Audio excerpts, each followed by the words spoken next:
बड़े प्यार से इस बिंदु को देखें और जो विचार आपको दिया जा रहा है उसको प्रेम पूर्वक सुनते रहें। अभिनंदन, आभार। आप और आपका पूरा परिवार स्वस्थ हो, खुश हो और मजबूत हो। आप का बहुत ही फेवरेट सेगमेंट, जिस पर आप बहुत ही जीवन को पलटने वाली बहुत ही सुंदर विचार सुनते हैं और अपने जीवन को दिव्य बनाते हैं। मुझे आशा है कि आप सभी बड़े ही ध्यान से सुन रहे होंगे और उसे जीवन में प्रैक्टिकल उतारने का प्रयास करते होंगे। पिछले कई दिनों से हमने अध्यात्म पर चर्चा कर रहा था। अध्यात्म क्या है, उनका हमारे जीवन में क्या महत्व है,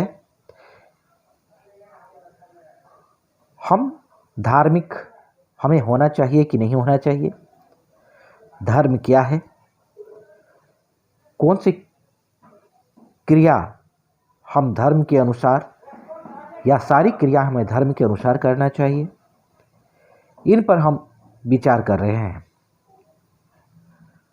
सही धर्म है क्या? क्रियाओं के साथ हमें धर्म को जोड़ना चाहिए या सिर्फ बाय आडंबर या दिखावा होना चाहिए? हम कर कुछ रहे हैं, बोल कुछ कर रहे हैं, बोल कुछ और रहे हैं, क्या ऐसा होना चाहिए? नहीं, ऐसा नहीं होना चाहिए। तो सही धर्म क्या है? पिछले खंड में हमने आपको बताया था, विचार दिया था कि सही धर्म क्या है। तो मैं थोड़ा रिमाइंड आपको करवाता हूँ। सही धर्म क्या है? सही धर्म तब होगा जब धर्म के लिए अलग से कुछ करने की आवश्यकता खत्म हो जाएगी। धर्म का प्रभाव जीवन पर इतना हो जाए कि हर पल इंसान धार्मिक रहे, हर पल उसे अपनी पवित्रता का एहसास हो, हर कर्म में, हर विचार में, हर आचरण में धर्म घुल जाए। परंतु ऐसा नहीं होता दिखाई दे रहा है। तो अलग से धर्म करने की आवश्यकता होती है और उस अलग से धर्म करने का अभिप्राय मात्र इतना है कि उस समय ऐसा अभ्यास करो कि वह आपके जीवन में निरंतर छा जाए। उस समय अपने विचारों में इतनी पवित्रता लाएं कि वही हर पल आपके भीतर बस जाए, हर कार्य में उसका प्रकाश फैलता रहे। अपनी आत्मा की शक्ति पर ध्यान करें, उनके मूल स्वभाव को पहचानें ताकि वह हमेशा अपनी स्मृति में बना रहे। पूर्ण जागरूकता लाने के उद्देश्य से ही धर्म की आवश्यकता हो, और तभी आवश्यकता, अभी का जो यह माहौल है उसमें आवश्यकता बहुत ज़्यादा है। इसीलिए हर कोई धर्म की बात करता है। धर्म करते समय इस बात को, इस उद्देश्य को जरूर ध्यान में रखना चाहिए, नहीं तो धर्म कभी भी हो ही नहीं पाएगा। तो जो अलग से करते हैं उसका और कोई अभिप्राय नहीं है, वह अपने आप में पूर्ण नहीं है, वह ऊर्जा का अंत नहीं है, वह तो एक छोटी सी शुरुआत है। उसका प्रभाव जीवन में लाना मुख्य कार्य है, और इतना लाना कि हर दिन हर पल ऐसा हो जाए कि जैसा अलग से धार्मिक गतिविधि करने पर होता है। जागें, मिथ्या धर्म से बचें। जीवन में सर्वश्रेष्ठ समझी जाने वाली बात को ही गलत तरीके से करेंगे तो दुर्गति निश्चित है। दूसरों की ओर मत देखें, यह साहस तो स्वयं ही करना है।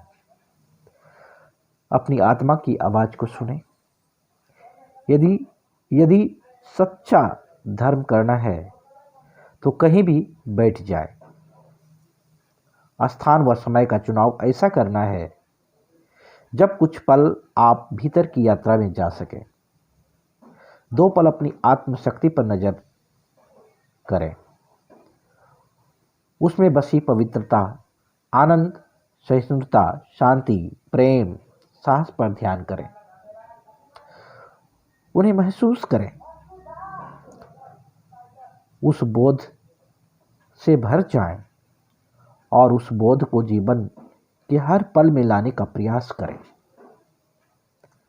जीवन में हमेशा श्रेष्ठ का चुनाव करें। हर बुराई से बचें। अपनी आत्मशक्ति द्वारा स्वयं का व उस जगत का कल्याण करने में जुट जाएं। बस यही आत्मा का अध्याय है। यही सच्चा धर्म है। जीवन दर्शन पर जितनी चर्चा करें उतनी कम है। पर उसकी परिणति शुभ नहीं हो तो वह व्यर्थ है। जब तक इंसान स्वयं की भूमिका अदा नहीं करेगा तब तक चर्चा ज्ञान व्यर्थ। और स्वयं की भूमिका को ठीक से समझ लें तो एक इशारा काफी है। किसी मत से सहमत हो जाने, किसी के प्रति समर्पित हो जाने या किसी मार्ग को अपनाने मात्र से कोई यह समझ ले कि मैं सब सत्य मार्ग पर चल रहा हूं, यह भ्रम हो सकता है। आपको परिणामों को जांच लेना चाहिए। यदि उस मार्ग पर चलने से आपको प्रेम भाव बढ़ रहा है, आनंद बढ़ रहा है, निर्भयता बढ़ रही है, विकार दूर हो रहे हैं, आत्मविश्वास बढ़ रहा है, आपकी शक्ति बढ़ रही है, आप हर स्थिति में स्थिर चित्त रहने में सक्षम होते जा रहे हैं, तो समझ लें कि आप सही मार्ग पर चल रहे हैं। यदि आप में उसके विपरीत विकास हो रहा है या असंतुलित विकास हो रहा है, अच्छाई के साथ कुछ बुराइयां भी पनपती जा रही है, विकारों पर काबू नहीं हो पा रहा है, जीवन में आनंद की अनुभूति नहीं हो पा रही है, तो समझ लें कि आप कहीं ना कहीं कोई गलती कर रहे हैं और आपको कुछ बदलाव लाने की जरूरत है। भीड़ को मत देखिए। भीड़ क्या कर रही है, ठीक कर रही है या नहीं कर रही है, इस सोच से मुक्त हो जाइए। अपना परीक्षण स्वयं कीजिए और अपने भीतर एक निर्णय क्षमता विकसित कीजिए। जीवन पथ कठिन नहीं है, जीवन पथ जटिल भी नहीं है। कुछ जटिलताओं को जीवन से बाहर निकालना है बस। जीवन और आनंद के बीच के अंतर को हटाना है बस। आनंद को जीवन का पर्यायवाची बनाना है बस। तो सारांश इस अध्यात्म की अंतिम कड़ी में जो हमने 3 टॉपिक में अध्यात्म को हमने जाना है, 3 अध्याय में हमने जाना है, इसका सारांश यही निकलता है कि हम अपने बाह्य आडंबर को छोड़कर अपने भीतर को जाके अपने आत्मा को पहचाने। जो भी कर्म करे वह धर्म में स्थिर होकर करें। हमारा धर्म क्या है,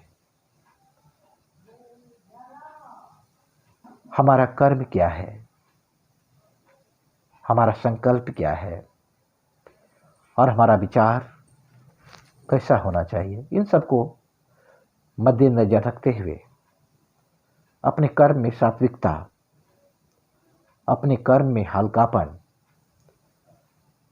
अपने कर्म में ट्रस्टीपन। ट्रस्टीपन उसे कहते हैं, आप यूं समझे जैसे हम मकान किसी ने मुझे दिया है देखभाल करने के लिए, तो बस मैं उस मकान का देखभाल कर रहा हूं या कर रही हूं, उससे मुझे कोई लेना देना नहीं है। बस ट्रस्टी भाव से मैं उसका बस सेवा भाव से उनको मैं कर रहा हूं, कर रही हूं। उसी तरह से यह जीवन, यह शरीर जो मिला है उस परमात्मा का बहुत सुंदर एक चित्र है। बिल्कुल मस्त ट्रस्टी भाव से उसे सही रखना है, स्वस्थ रखना है। आप देखेंगे जितने भी आजकल बीमारी हो रहे हैं वह बाह्य आडंबर से हो रहे हैं, देह अभिमान से हो रहा है, विकारों से हो रहा है। हमारे जीवन में, हमारे मन में पनपने वाली ईर्ष्या, द्वेष, अहंकार, घृणा, वैमनस्य बढ़ रहा है, जिससे साइकोसोमेटिक बीमारियां बढ़ती जा रही है। कोई भी हॉस्पिटल के कोई भी बेड खाली नहीं है, सब मानसिक रोग से पीड़ित है। वह मानसिक स्थिति कमजोर है। जब हमारी मानसिक स्थिति कमजोर हो जाती है तो वह धीरे धीरे हमारे शरीर में,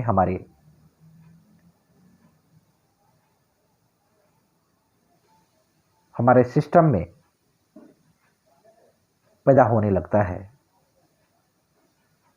और हम डॉक्टर के पास जाते हैं। तो अपने मन में को सही रखने के लिए वो हमारे जीवन में, हमारे मन में सच्चा प्यार, दिव्य प्यार, आत्मबल, प्रेम, आनंद, निस्वार्थ सेवा का होना नितांत जरूरत है, जो कि आजकल ये हम लोगों से दूर होते जा रहा है। हमारा ध्यान केंद्रित नहीं हो पा रहा है, हमारा मन विचलित है। हम कुछ कर रहे होते हैं परंतु मन उसमें लगता नहीं है। मन कहीं और है, कर कुछ और रहे हैं। जब ऐसा स्थिति हो जाता है तब हमारे अंदर रोग पनपने लगता है। तो अपने आप को पहचाने, आप एक दिव्य आत्मा है। वह दिव्य आत्मा प्रेम से, शांति से, साहस से, आनंद से, शक्ति से, ज्ञान से भरा हुआ है। आप वाकई में उस परमात्मा की संतान हैं। आपको चलाने वाली दिव्य शक्ति आपके अंदर है। आप अपने आप को ट्रस्टी समझे। आप सेवाधारी हैं। आप सेवा करने के निमित्त आप इस धरती पर आए हैं। अपने आप को एक्टर समझें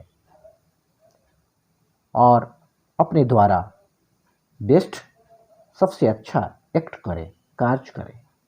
देखेंगे आपके अंदर वो संतुष्टि होगी, वो खुशी आएगा। तब आपके अंदर से सारे रोग, सारे विकार दूर होते जाएंगे और आपका शारीरिक और मानसिक उन्नति होगा। आप हल्के होते जाएंगे, खुश होते जाएंगे, शांत और शीतल होते जाएंगे।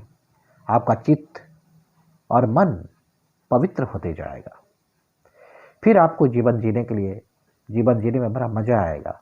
सबके साथ दोस्ती होगी, सबके साथ प्यार होगा। आप महसूस करेंगे कि आप सबके हैं, आपको आपकी सबकी जरूरत है। हमने ही संसार से बहुत कुछ लिया है और हमें संसार को बहुत कुछ देना है। इस मनोभूमि से, एक ट्रस्टीपन से, हल्केपन से जब हम जिएंगे तो हमें लाभ मिलेगा।